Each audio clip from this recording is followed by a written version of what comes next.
Magandang araw sa inyong lahat at welcome sa aking channel. Ipinagdiwang ng aktres na si Julia Montes ang kaarawan ng kanyang longtime boyfriend na si Coco Martin.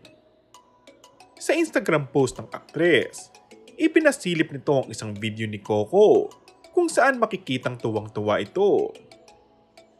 Simple lang ang naging caption ni Julia sa nasabing post at naglagay ito ng emoji. Noong Mayo, inamin ni Coco ang 12 taon nilang relasyon ni Julia. Kung ano man umano yung posisyon nila ngayon, sobrang blessed at never nawala sa center nila si God. Hindi nawawala ang mga good stuff, dagdag pa ng aktres.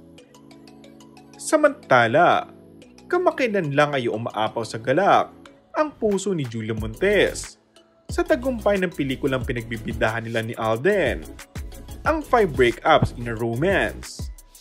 Kaya naman idinaan niya sa kanyang post ang pasasalamat sa lahat ng mga tumangkilik o nanood sa mga sinihan ng kanyang pelikula. To date at base, tumabo na sa 50 milyong piso ang nakuha ng pelikula.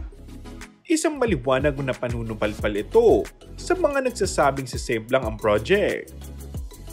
Sabi sa screenshot ng official statement ng gross sale ng movie, naibalik na ang ibigan at luhaan sa mga sinihan.